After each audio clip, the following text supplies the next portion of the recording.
Welcome back, everyone, to the Natty 19 podcast. I am Jonathan, and here we are again to continue the story that we began 44 episodes ago. We're going to jump right into this, but first I want to thank all of you for listening and staying with us through this incredible journey. It's been hard as hell at times to keep things going as planned, and sometimes we need to scramble to make things work, but overall it's just been fantastic. And we gather here because, well, it's a passion that we all share.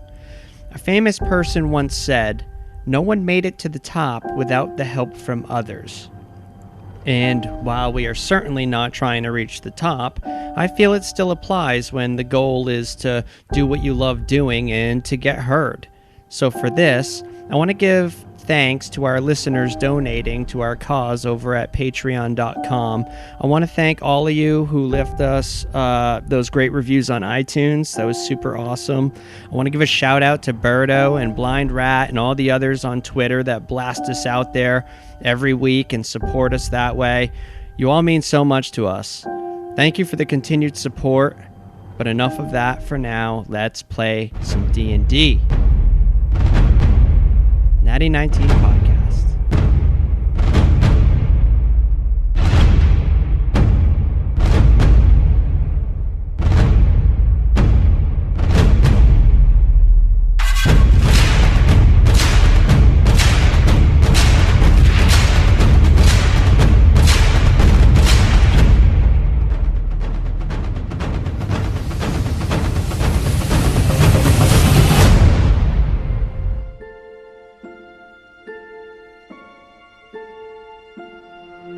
Have we gone mad, or have we been transported? Do you see what I see? I think I see what you see. A gate? Perhaps we died in that shrine and this is the afterlife. Ah, Wesson, ever positive. That was positive. What do you do? Now, you're inside the building still. For all intents and purposes, Copernicus was dropped down inside. He's still out. So, essentially, we are in the building, but one side of the building is now a staircase leading up to a gateway. Yep, and all the other cracks that are still open, not stuffed, is still green mist. So there's only one opening that's not misty. So there's a gateway. I'm going to go inspect the gate. Walk Yeah, up closer, check it out. Yeah, but does it have any marks? All right, you walk up to the gateway, and to get to the actual gate, you actually have to climb over a mound of skulls and bones. Irame's going to hold back a second and kind of put her hands in the air and say, "Does anyone else not see the human skulls?" A thick green fog wall looms around the top of this plateau. And it looks as though at some point this was home to a rather large settlement. The only structure still intact is a lone hut about 1,000 yards to the southwest at the edge of a boulder field where it seems a landslide had long ago demolished quite a few huts. The one standing hut is made from thatch and animal hides stretched over the rib cage of an immense reptile. Animal skulls, wind chimes, and totems that look to be made of feathers and shells rattle in the breeze, and smoke drifts from the top of the hut. It was just through the gate? Yeah. Okay. So, yeah, it's going in. The gate was, at one point it looks to be like it was a gated community atop this mountain. It's like the top of a mountain was cut off.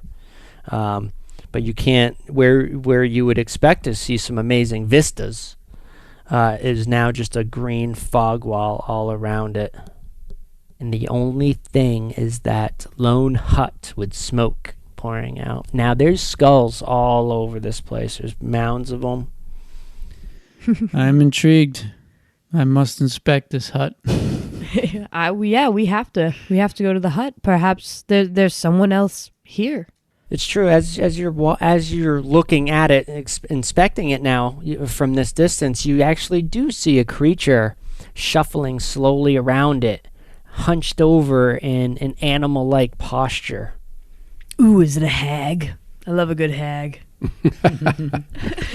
the skulls all look like they're placed, or does it look like, I don't know, like a whole big crowd of people just fell dead all at the same time? A little bit of both. A little bit of both. It looks like you can't. Are they well placed, aesthetically pleasing skulls? Are they lined up in a row? It was a good question. It is, yeah. But you can't tell which came first. There's so many of them. You can't tell if it was if they all died at once and somebody was at some point trying to make an attempt at deliberation, but or if they built something and then it fell to shit. Right.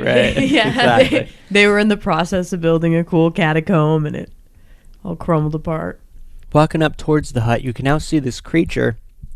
It is actually a human woman, impossibly old, crippled by arthritis, blinded by cataracts. Her dark face is outlined with streaks of yellow clay, suggesting the shape of a skull, or perhaps it's her shriveled flesh creating that illusion. Ugh. She waddles into the small hut, closing the door behind her, apparently not noticing your presence. Irame's gonna nudge Quincy forward. Quincy will do that, that step. She like pushed him forward, so he takes an involuntary step and just kind of like looks back at everybody and shrugs his shoulders and slowly begins to walk toward the hut. And Wesson is going to take his pinky and his index finger and wet them both, the tips with his tongue, and then slick back his eyebrows and say, "I'd never believed in love at first sight before." Bad delivery. Yeah, and jokingly, it's kind of strut up. Looks like a hag to me. Irame's gonna push on Weston a little bit. Don't be gross. Akramas steps up, says, "Yes, either a hag or an oracle. It could be one of the two for certain." I forgot Not a Akramas horacle. was with us. What about a horacle? I'm looking for a horacle. She appears to be a medicine woman of sorts. I'm really horny and I want to know it.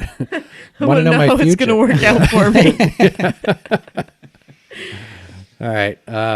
So yeah, we're gonna approach the door. I guess Quincy's in the front, and he's just gonna look back at his party, and he's gonna knock on the door.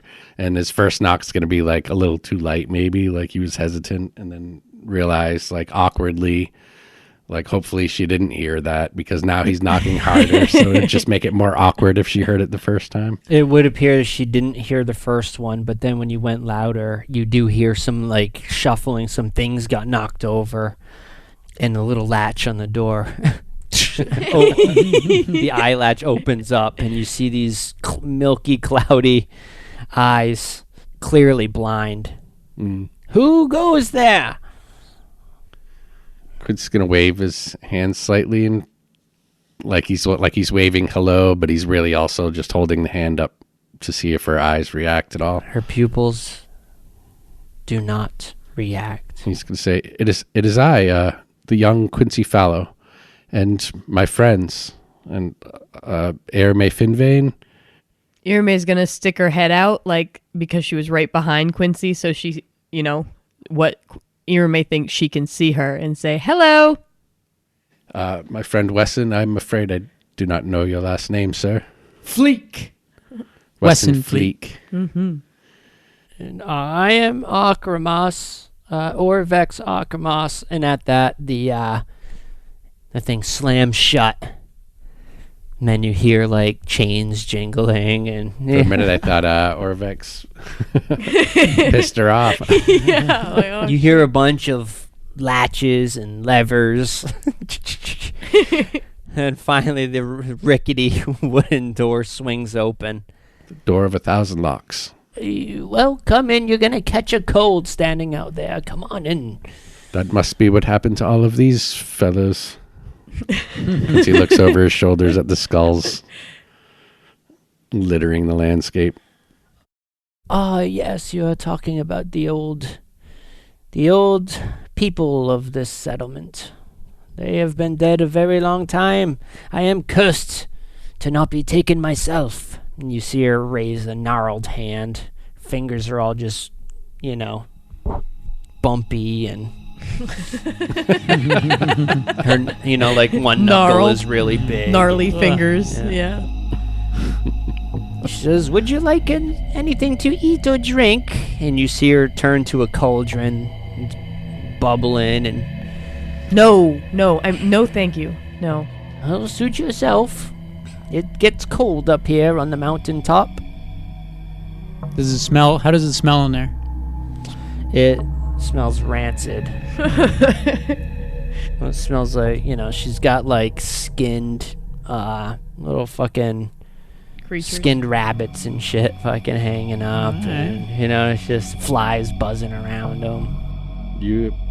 Are you the only person living around here? Well, quite so. I am the only person that is left. As I said, I am cursed. I am doomed to live out an eternity of lonesome.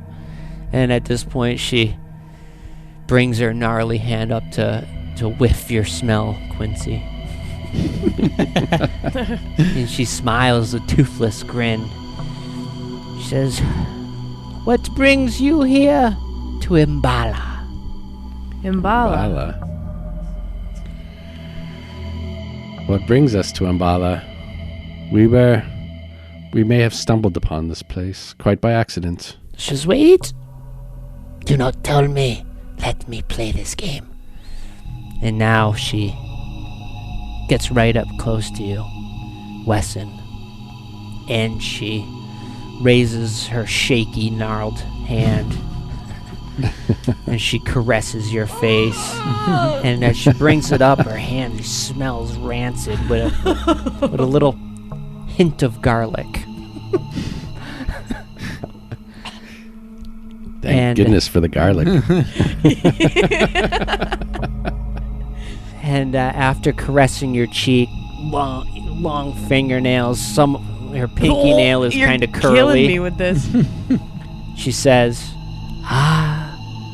a man who is not only aspired for greatness, but had achieved it for a time.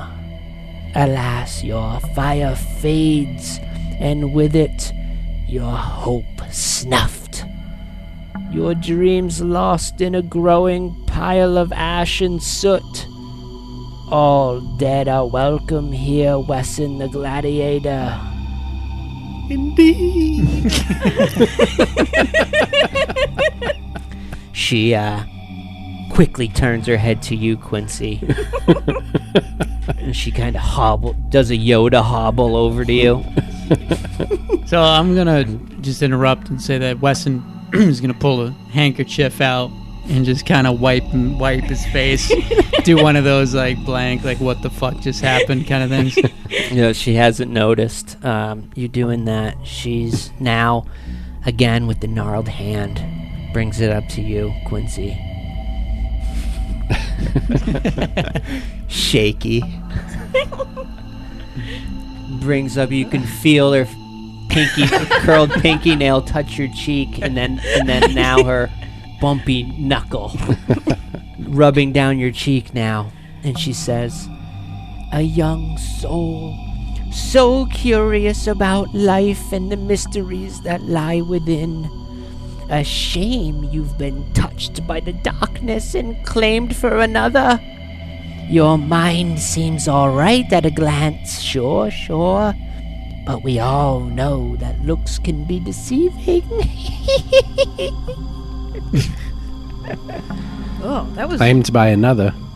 Yes. And then she abruptly whips her head to you, Irame. And she, once again, waddles over to you, sniffing. And she brings her hand up again with the hand. then again with the gnarled finger.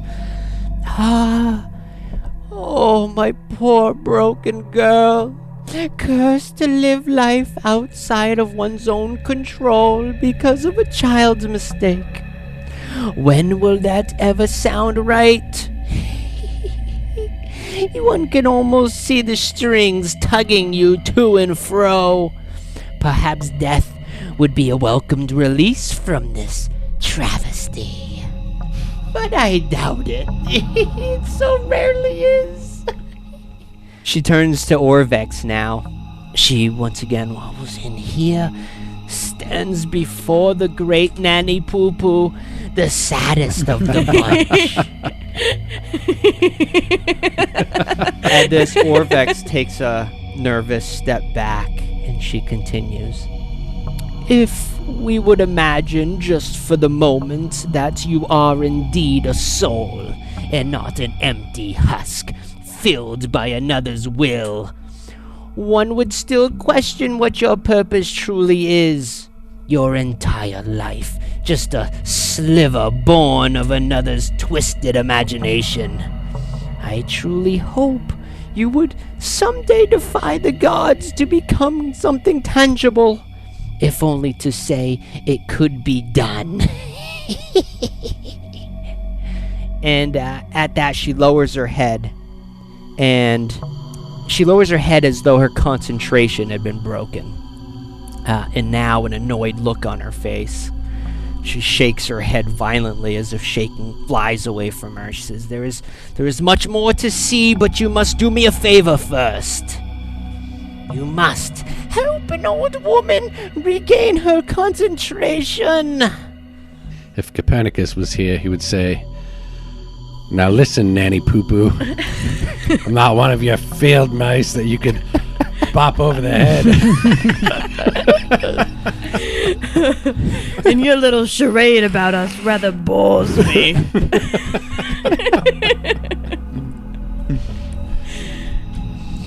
What say you? Would you care to know more? We would care to know how to get back from whence we came. Quincy, can I do an insight check just to see if what she said about me has any, like, does it resonate with me? Yeah, go for it. Do I think she's making shit up or... All right. That would be a 15. A 15. You were actually a bit shaken by what she said. You feel that you've, in the past, now after she said that, recall certain moments. You can't recall the specifics, but there has been a sense of uncertainty at times, as though you questioned your own sanity. I feel I am curious as to what this woman has to say. I don't know about the rest of you, but I think she has more. And I think she has more to say. Quincy, this woman is mad. Did she not say things that rang true for you, Erme? Perhaps that is true, but if you want to stay here and get caressed by this old lady further, that's your choice. But this is terrifying and gross. I am not just trying to get you to do a mere task for me. I simply cannot concentrate any further. You must end this noise. I will hear you out. What is it that you need from us? Torture on leathery wings, flapping and fluttering constantly. They reside in a small cave off the eastern ledge. You must be rid of them if you wish to learn your fate. I simply cannot think whilst they persist. Sturges, perhaps? If it is important to you, Quincy, I will play this old hag's game. I think perhaps my hunch is that what she has to say is important for all of us. Weston is going to grip his glaive and just say, I know how to endure suffering. Short and sweet. If we kill her, perhaps we cannot leave here, Wesson. Well, this woman has information that I think is valuable. And Quincy's going to look toward Orvex. Orvex is actually kind of traumatized a bit by what she had said to him. If what she had said did not ring true, he would not have this look upon his face. Orvex always looks vexed, Quincy. Seems to me like you've got two options. Irame's talking low because she is actually truly terrified of this woman. You can either investigate the eastern, her mission. Yep. Or you could take Wesson's glaive to her. Yeah. Very well, Quincy. You got two choices really, and both are viable. Looking back, there's that green mist is all around. The building that you guys came from is like part of the wall of the mist. It's like you guys are in another dimension almost. Her words are intriguing, but sometimes the future is left best unknown. It is not the future I am concerned about, Wesson. Something that she said just feels... There's something that I know, something that I can't... My mind just can't... It's not in the forefront of my mind, but I know it, and I think she could help me find it. Enough of your rambling, Quincy. Copernicus comes out. Not now, Quincy. You know it's my vote. As I vote, we help this woman. Very well. Let us carry on this task for her. But let's proceed with caution, for there's something suspicious that I don't quite like, and it's not just her fingertips. Not just her gnarly knuckles. I agree, but there's not much of a choice. We have to move forward. To the southeast, you say? I think just to the east. I could check it. I mean, she points you in the right direction, and when you get to the... One gnarled finger. Yeah, at this point, she's got one of her hands is up against her ear, and she points in the direction. You guys don't hear anything. And as you near the edge of the cliff, you see the mist wall is maybe about 20 feet out into the air, and it goes all the way down. And you see the sheer drop-off. And down below, there's a ledge. Maybe, let's see here. And you can also poke around too. Let me see here. Once we reach the edge, can I do a perception check to see if I hear any winged little beasties or not? Yes. Yep. And if you want, I believe it's an investigation check. I'm trying to find it now. So you could either descend down the cliff to the ledge, or you could do a perception check to see if you spot anything else. Yeah, might as well do the check, right? Yeah, the... I'm just laughing at Wesson's die roll. Yeah, same as last time. I got a 21. Irame, while you were looking around on your way over to wherever you're just checking things out, you notice there looks to be like a chimney that's just wide enough for a small or a medium creature who's wearing nothing heavier than light armor to squeeze through. This chimney is on the ledge below us? No, it's up on your level, so you can either scale down the cliff or climb down this chimney. The chimney is a natural cave formation. Okay. It's not like a brick chimney in the ground. Okay. Okay. I don't know why they call it a chimney. It's called the chimney when you rock climb stuff. It's a type of feature. Okay. I didn't like know it. that. Okay. I like it. It's because of the way you could kind Like of Santa Claus your way up it. Yeah, exactly. So you notice that. You notice a chimney in the ground. Is there any way I can... Do I see anything when peering down into it? Do I see anything that says that there's an outlet? Yeah, you could see down about 30 feet, it opens up into a cavern, and the only reason you could see that is with your night vision, because it is dark down there. Irme's going to, I imagine she's kind of down with her hands, looking down into it. She's going to look up and push her glasses up and say, I think we can get down this way. Good find, Irme. Quincy will eagerly, like he looks almost unnaturally eager as he steps up next to her, ready to go down this dark chimney. Give me a athletics check with advantage. Athletics check with advantage. Because it's a chimney? Yeah, because it's small. You can muscle your way down. Boy, even with advantage, Quincy just is not that athletic. Yeah, I have a 13. I'm at 18. Jesus. A 7. Easy stud.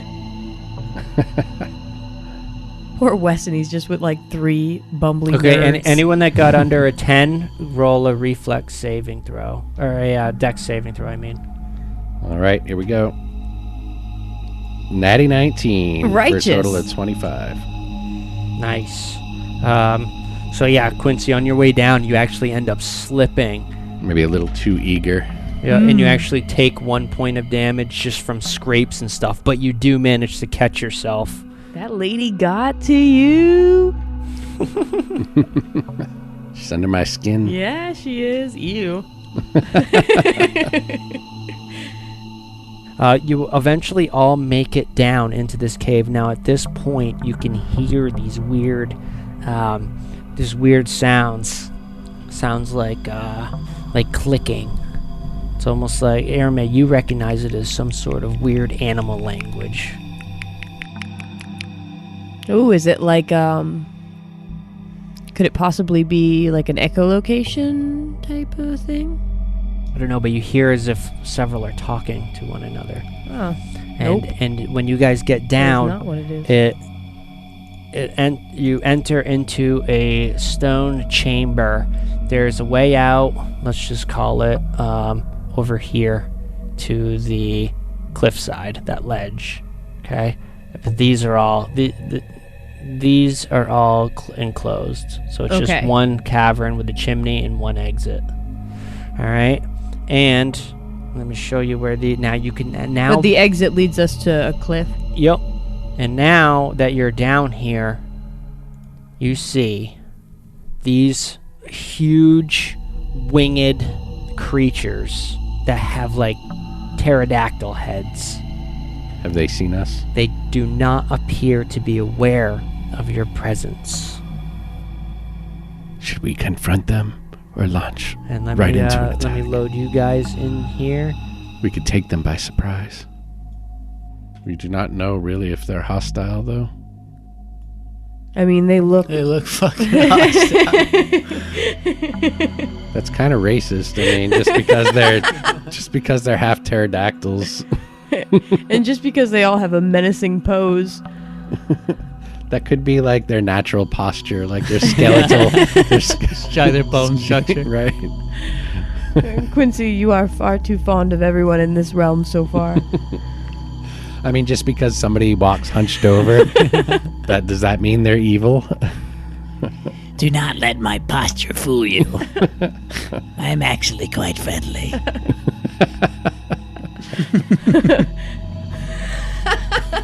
When I eat at Chili's, I always donate $1 to St. Jude's.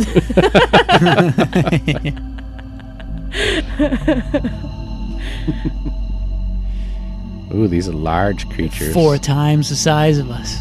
Yeah. Yeah, so mechanically they're large creatures. So you guys come down the chimney, you enter this cavern to see 3 of these winged beasts. They have yet to notice you, but let's go ahead and get initiative out of the way. So as of right now, you're about 40 feet away. Weston's about 40 feet away. Well, actually 35 feet from the nearest one. All right, so Quincy, what do you got? 18 for initiative. 18 for Quincy. Weston, what do you got? 6. But you get advantage on initiative, I believe. Say what? from something or another. Roll another one. 18. Much better. Yeah, I can't remember what it was. So those little A means? Oh, yeah, there's an I was A. going to say if you have an A there. No shit. All right, Irme, what 7. do you got?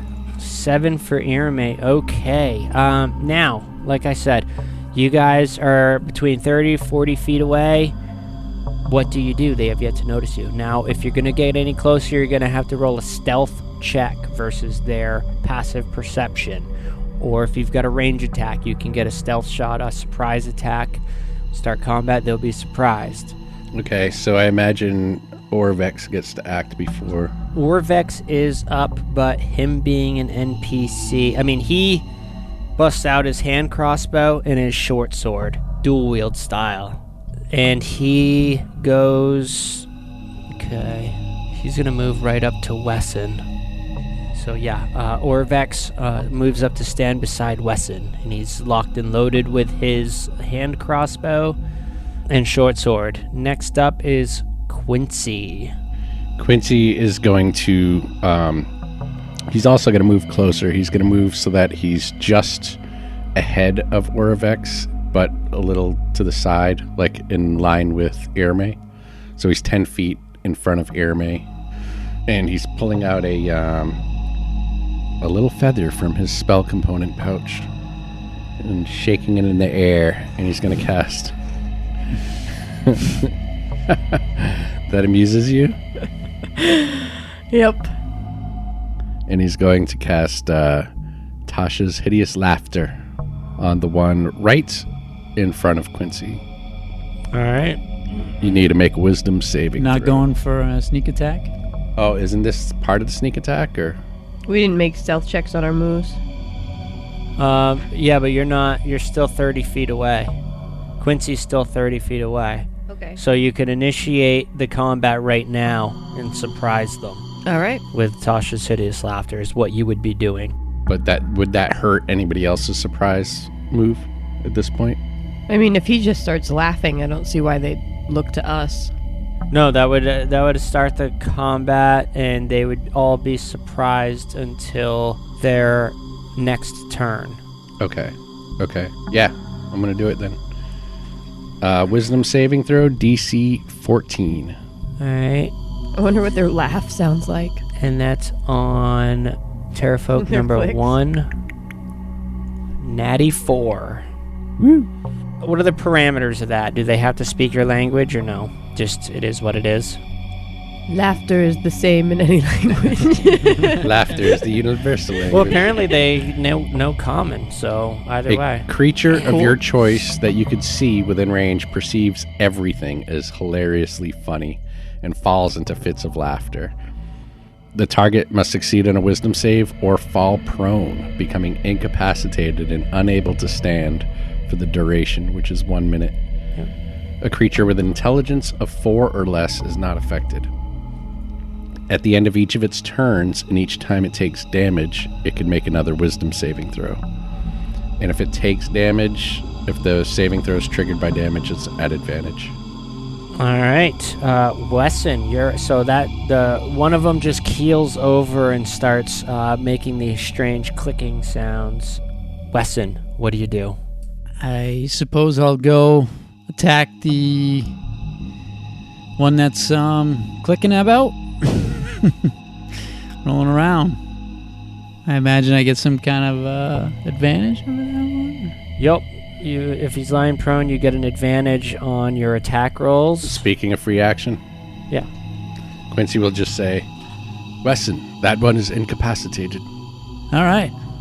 And then just leave it up to you whether or not you want to. It's pretty much I'll like just any Q give with him a good enchanter's mezzing. So Yeah. you could break the mez with damage taken. Oh, okay. Right. So it might be smarter to attack One of the other ones. one of the other ones. Yeah. All right, I'm picking up what you're laying down. All right, that's a good. Yeah, I was laying down a 40 little bit feet. of crowd control. So I got a 10-foot reach. Yep. So you'd be able to Get right in there. You'd be able to move there. It'd still be 10 feet. You'd have that. That's your reach. I like that position. Jesus, what a reach, huh? That glaive. Mm-hmm. The darkened areas you reach. So you could effectively reach all 3 of them from this spot. Area effect. Swings that glaive right around. Dynasty Warriors. Clears the room. Put a little mustard on it. All right. Wesson approaches the one in the center. Yeah, so I'll roll up and give it a good standard attack with the old glaive. All right, so you're going to get 2 attacks plus a bonus hilt attack. Yeah, so 11. 11. That is going to miss. Ooh. The 11 misses. I get another one, right? Yep, Wow. you get. You do get another one. 15. That's going to hit. Whoosh. Looks like I'm at a 13. 13 damage. And then I get a butt attack.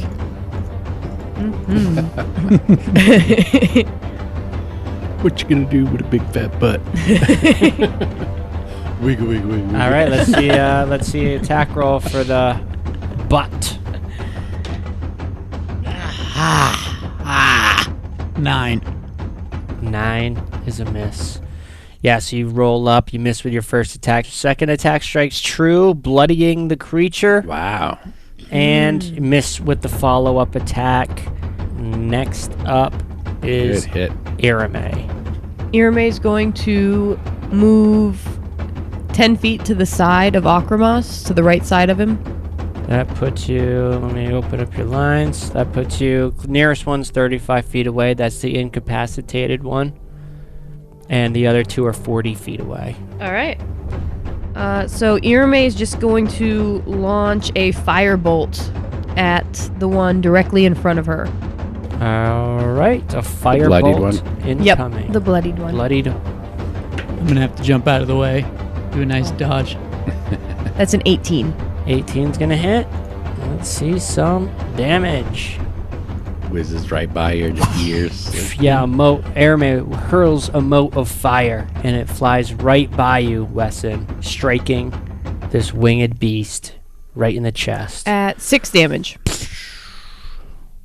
6 damage. Let me open up. Oh, I apologize. I always forget this. I'm 5th level, so I get 2d10. So plus 10. Ooh, 16 damage. 16 damage is enough to kill the first Terrafolk. Good show, Done. Arame. These are much softer targets than the clay gladiators. Yes. All right, next up. We needed some morale boosters. We needed to go pick on some stuff. Now, Orvex. He is going to... so he moves up to the one that's not incapacitated, fires a bolt off, hits for 6 damage. Next up, Quincy. Quincy's gonna rush right up to the one that's still standing. Yeah, so he'll brandish his rapier as he's moving in. Quincy rushes up. And he's got one hand at his side, the other on his rapier, and he's just gonna thrust forward with it. Rolling a 9. Sadly, a 9 does not get through its thick, leathery hide. I'm a little rusty with this. Next up is Wesson. Throw out a attack here. I'm at a 24. The 24 is going to hit. Wait. Yeah, 24. 25. 24. And the hit is 12. Okay, so 12 damage on Jesus. second one. That makes him bloodied. All right, what do you got, Weston, for that second attack? Second attack is a natty 19, baby. Oh, shit. Is that your Time. first My first one? one? Oh. After that first attack, it screeches out in pain and also starts to make a lot of noise. So let's give me a roll on the 20-sided die. Yeah. Weston's eyes burn with fire. A 9. 9, a precise strike. Double damage. That actually means double the damage die. Plus 1d. What level are we? 5. 5. So plus 1d4. So Right. you rolled a damage die twice, add your modifier, and then Add a d4. add a d4. So it's going to be 2d10. That's 10, right? Yeah. 0. Fucking bullshit. Yeah, and then what's the plus? 18 plus 4, 22. And then you roll a another 1d4. Yeah. 4. Oh. 26, Wow. damn. Whoa.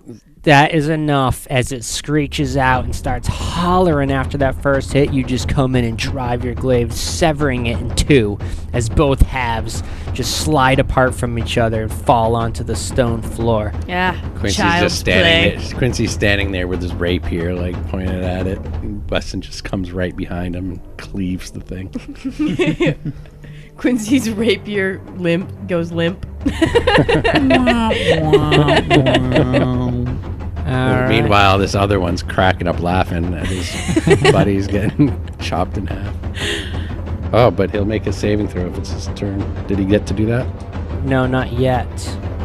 No, because he was surprised. surprised, He couldn't do that yet. All right, so Irame, you're up. This one left. Now that last one made a lot of racket on Weston's first hit. Just so you know. Now your surroundings look like a nest. Oh. All right.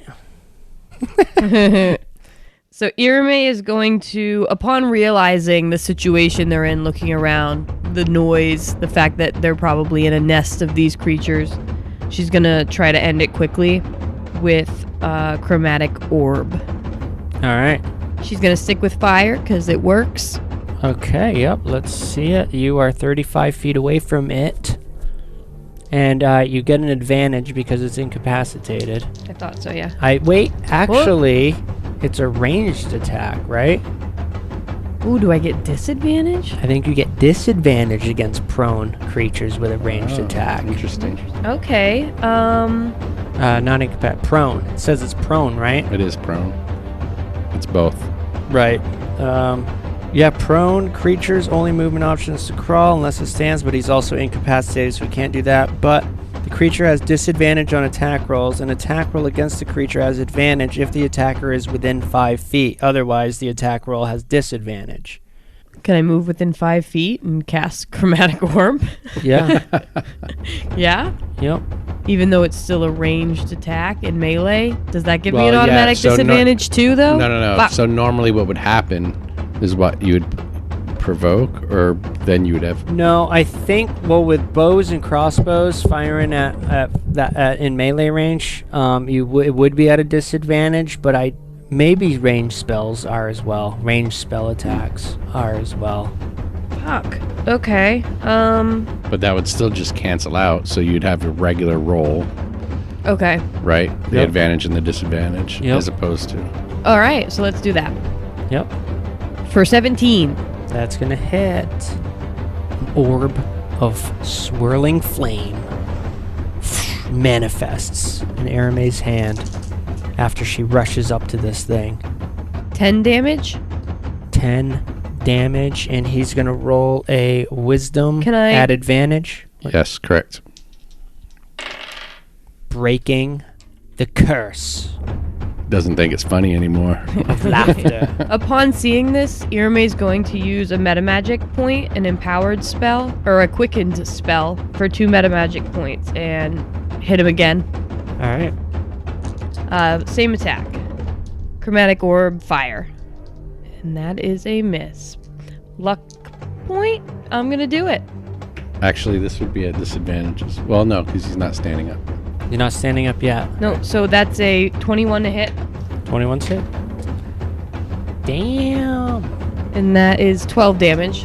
Spellcasters are awesome with your multiple dice. 3 dice. Boom. Alright. It is still up. But Fuck. barely. I guess I'm... I used 2 metamagic points and a lucky point. Next up is him. He rises to his feet And Aramay, looming large, I bet, too. Yeah. Stands up wicked tall, spreads his... spreads its wings, 20-foot wingspan. Oh, you don't think it's going to peck me, do you? Am I going to get pecked? As you're getting a multi-attack. Imagine a giant chicken. Chickens are mean. 3 attacks. 1 bite, 2 claws. The old claw bite. Oh, no. Yeah, classic. All right, first claw. After it gets up, spreads its wings, 20-foot wingspan, coming at you with 1 claw. Ooh, natty 16. That's got to be a hit. Armor class 20. Mm-hmm. Second is Just take 12. a picture of your That facial misses. expression. That the misses second. only because I have that ring. The ring. Ooh, boom, misses. The ring actually shimmers a bit. A bright flash as the claw bounces off of what seems to be nothing. And now, the bite. And that's after that deflection, he comes in with his bite and misses entirely. All right, and the damage on that first claw is going to be 5 slashing damage. Not bad, not bad. No. Not bad All at right. all. I was imagining Beetlejuice for a second there. Remember when the parents get the... Oh, yeah. Spy versus spy Yeah, type. nightmares Yeah. from that shit. I didn't like that You didn't one like bit. that? Yeah, that that's a fucking weird... sand monster thing. Yeah. Get out of here with that. Terrifying. I've never really liked shrunken heads. That's always creeped me When out. he's in like the waiting room. Yeah. There. Yeah, I don't like that one bit. All right, and now on this turn, from the cave entrance, you hear fluttering. Fuck. And next up is Quincy. No, Orvex, right? Yeah, that was Aramay. Yep. So that was. So he just went. Now it's Orvex. This is round 2. Orvex still sees this thing. He's gonna move up. Boom! Fire another shot off with the crossbow. Try to down, put this thing Orvex. down quick because he hears the Put it flapping and down. fluttering coming from that entrance. Natty 20. That's gonna be a hit. And because Aramay is there, he's going to get sneak attack damage. So it's going to be 6. Forgot he was rogue. I didn't. That's going to be enough to obliterate. The bolt just sinks into this thing. It's already heavily wounded. It is eradicated. Aramay turns and gives Orvex a nod. He nods back, whipping his attention towards the eastern side of the cave, which now you see. Anyone south of that big rock can see 2 more of these beasts just flying into the cave. They're still in flight, coming towards you. Quincy, you're up. Perhaps Quincy should take some lessons from Orvex on anatomy and such so that he could strike with such precision. In the meanwhile, Quincy is going to rush forward 30 feet toward the creature. So basically in a straight line. You are 65 feet from the nearest one. And then he's going to put himself in an on-guard position and use the, is it a dodge action is what it's called, essentially. Yep. Give Yeah. himself an AC bonus. That's what, +4? Nice use of that thing we never use. Good job. It's just kind of you're bracing yourself. Yeah. I'm trying to see if it is it a +4 or is it a disadvantage to them.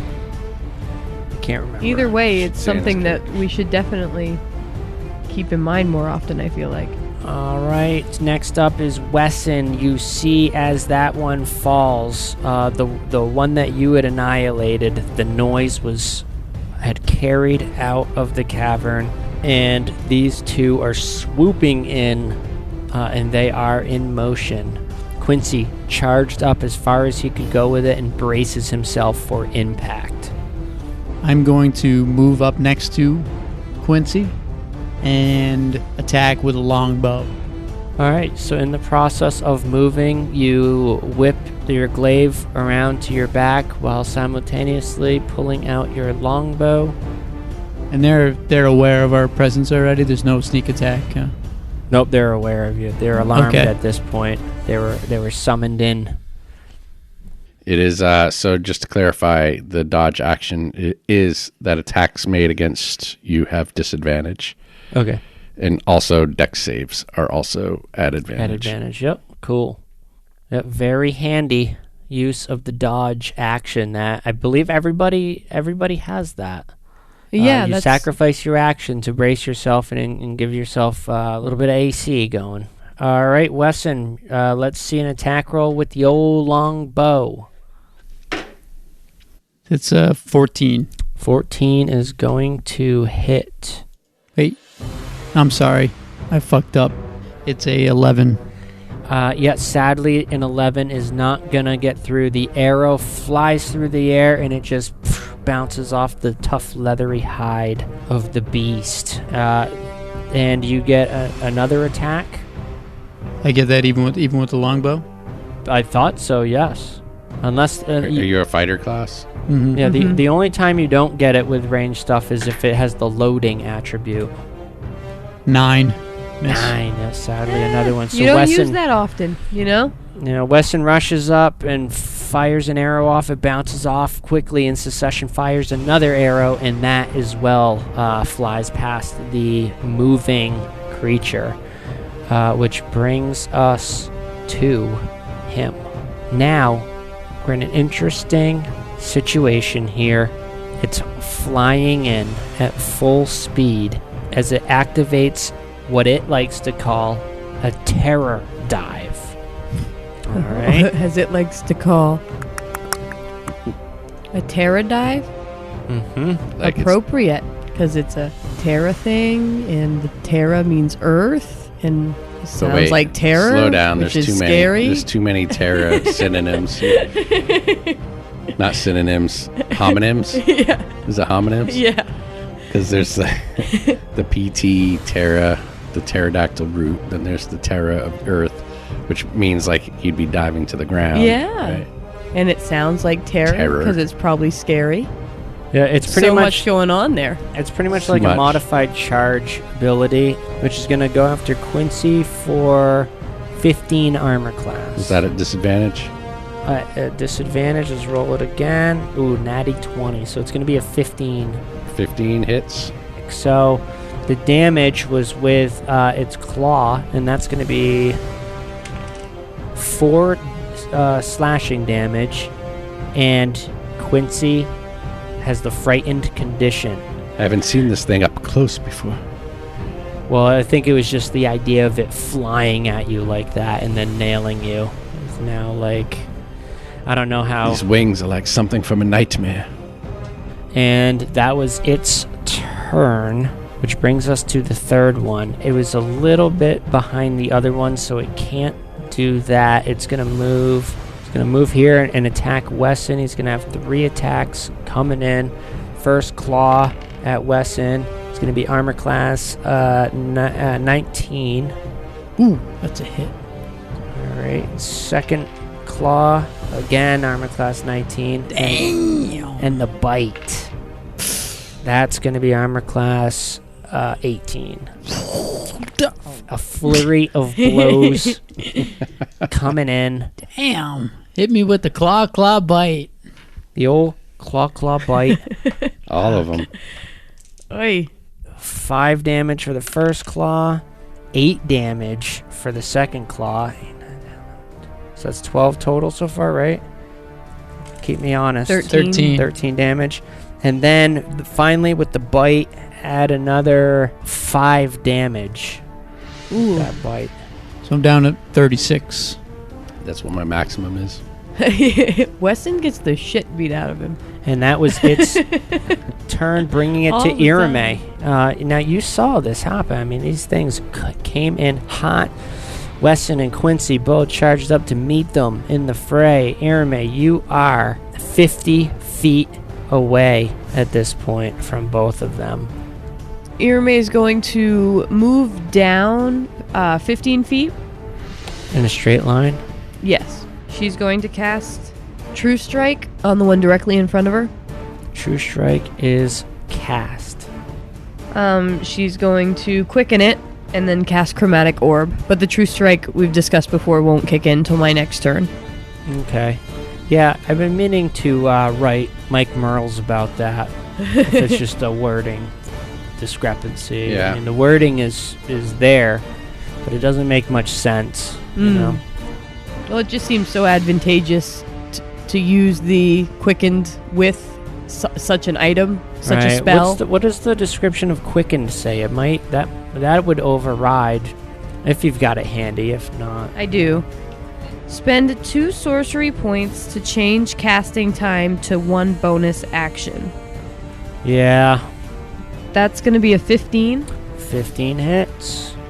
And this is a fire orb again, manifesting? Yep. Okay, yeah. boom. I don't. With the chromatic orbs, whatever Irame chooses, if it works, she just Sticks with it. sticks with it.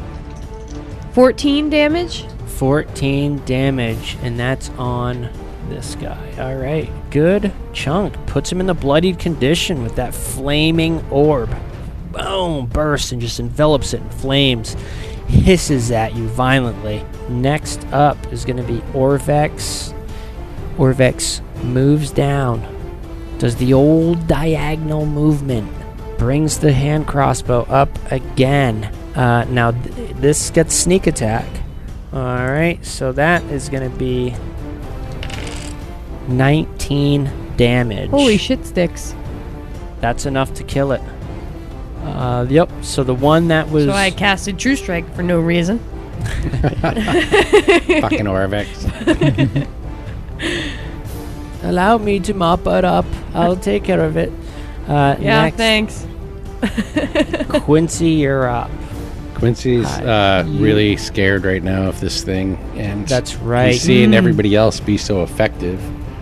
So he's just going to kind of like fall back to a very comfortable action of, making himself useful and cast Cure Wounds. Actually, When you're frightened, I don't don't you think have to run maximum? No, but actually it's... Let me see. What am I thinking of? that Pathfinder? might be one of the levels of Fright and Pathfinder. But there's like, it's probably like 4 or 5 different levels.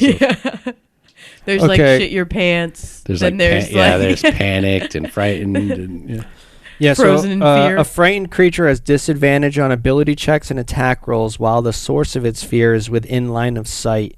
The creature can't willingly move closer towards the source of its fear. No, I don't know. Yeah, I read it while it was everybody else's turn. Yeah. So yeah, Quincy's just going to cast Cure Wounds on Wesson. Nice. How hurt does he look? How hurt are you? I got 36 out of 54. All right, he'll cast it at 2nd level. Ooh, for 16 hit points. Righteous.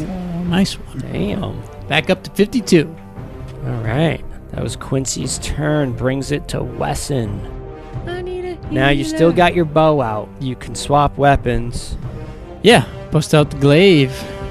Took that bow away. All right. Glaive is out. I'm much more familiar with this old friend. All right. You're up. Here we go. 16. 16 is a hit with the first attack. Yeah, that's a 6. 6 damage. Yeah, it takes it. Hit it again. Second one's a 20. That's gonna hit. For Max. 14. Nice. All right, and it's looking bloody now. I also get the butt You end. do. You get the half attack. Afterburner. I'm feeling 16. it. That's gonna hit. Damn. 4. Sorry. 8. 8 damage. I think Wesson just single-handedly in one flurry of blows eradicated this one. Give me a claw bite. Now, Quincy, the source of your fear has ended. Now that they're laying dead, they do not look so frightening. And you guys see the straw nests and everything like that built up in this place. What was it the hag told us to do? Take care of these creatures so they no longer pestered her. She could hear the fluttering. It was breaking her concentration. Oh, so we're just killing them because they made noise. Yes. We're heroes. You did what? I was talking about the mosquitoes outside. I would trade goods with those. They have been there for thousands of years, living peacefully among us. They were seeking a cure for my.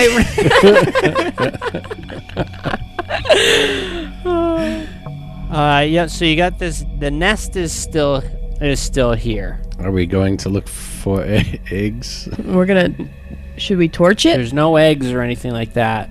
Yes, perhaps torching it, and then if there are any others, even if they find some other place to roost, then it would be away from the old woman's. Yeah. All right. Irma will just toss a firebolt. Start hucking firebolts. It's a cantrip. All the nests. Yeah. Yep. All right. Yeah. So Irma just lights them up. Starts throwing motes of flames all over the place. This girl is on fire. And before long, smoke starts to fill the cavern, and you flee up through the smoky chimney. Do we have to make some climb checks, or? Nah, you make it out easy enough, and you see the black smoke coming out of the chimney now. Wesson, you're quite impressive with that blade of yours. Thank you, Quincy. I've had some practice in my younger days, when I was a young strapping buck like yourself. You're not too bad with that rapier either. Quincy actually blushes at that, knowing he didn't get a single hit in. Yeah. I was being sarcastic. No, I'm just kidding.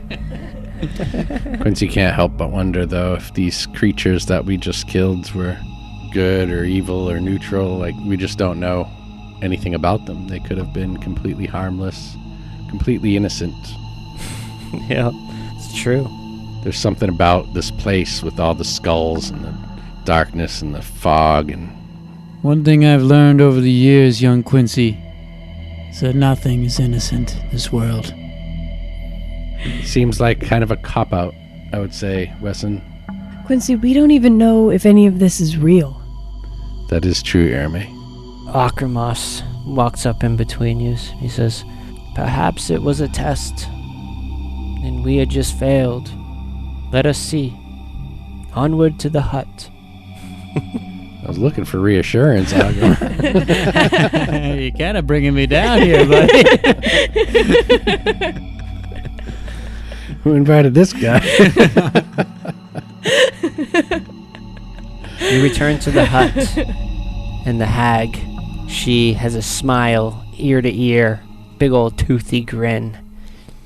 And she says... She doesn't have any teeth, honey. Huh? She doesn't have any teeth. Toothless. Toothless grin. Gummy. A And gummy she grin. says, big old gummy, little fucking gummy grin. And she says, "I hear the flapping no more. That tells me you've succeeded in your tasks. First, a simple reward." Then she pulls out these bottles. Eternal reward. She spoons this stuff into a vial and corks it. She says, "One for each of you, in case you need it. And you will where you're going." Can I do an Arcana check to see what it is? Mm-hmm. 8. It's hard to say. It's hard to say at this juncture. What are you giving us, old woman? It is an elixir for pain. It is my own recipe. Now, she also produces a silver dagger. And says, "One of you can take this. I do not care who. I do not want it here anymore. It says things to me. Things of my past that I would like to let go of." I guess Quincy will reach forward for it. He sees nobody else moving. We're interested. It's kind of almost like unnerving taking it. Yeah, I use a dagger, but I don't want it. But perhaps we will have need for a silver dagger in the future. She says, "Now, for your actual reward. Before you leave here, know that if you find yourselves once again amongst a dead friend, return them to me, and you may find me in Imbala anytime. What is it you were going to tell me? I just told you. No, what is it? I thought you said you would be able to peer more deeply into what's going on here with my mind. You said I belong to another. Oh, yes. I have no idea what came over me. You bastard. Spit it out, woman. I lost it. Quincy's starting to get angry just because, we went and we did all that without any judgment. She said if we find a dead friend... If you find yourselves among a dead friend, bring them to me in Imbala. And so if one of us dies... We can bring them to her? Maybe we get a res. Holy shit. It never That's works huge. out well, though. Yeah, no. I've seen practical magic. I know how this shit goes. I've seen practical magic. You have served Merkul greatly on this eve. Merkul. You guys know, you guys heard of Merkul as the god of death, I believe. I'll have to dig into that.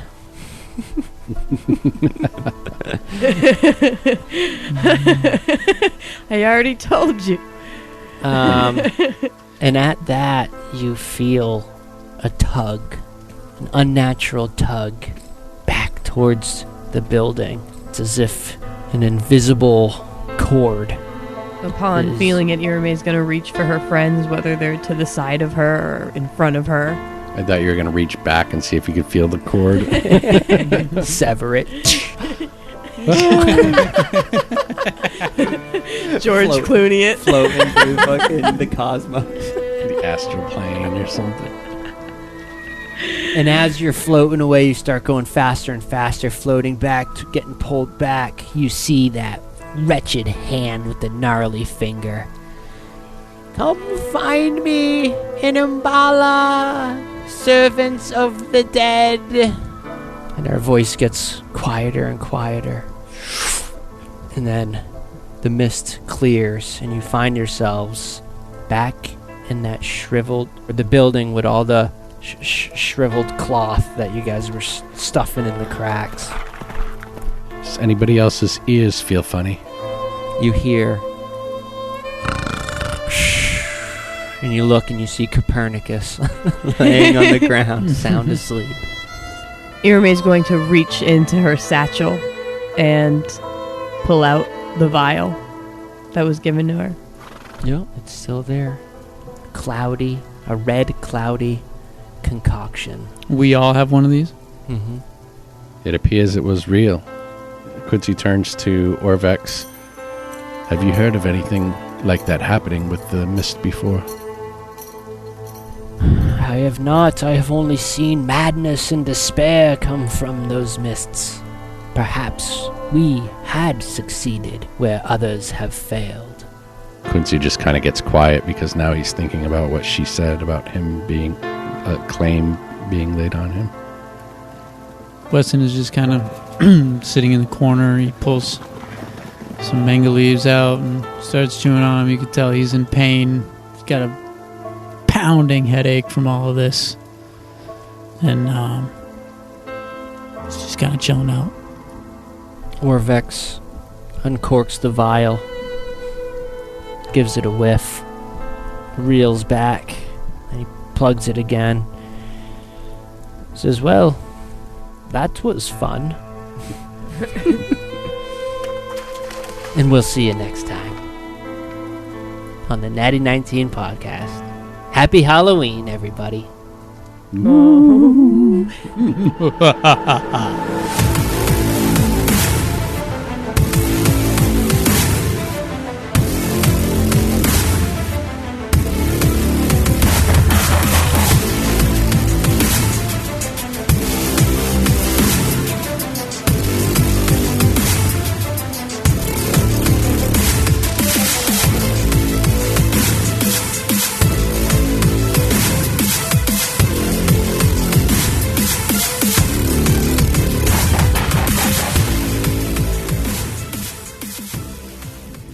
Cappy's gonna be so pissed that we got new shit. Yeah. You guys got vials and shit. You got the Hag Finger?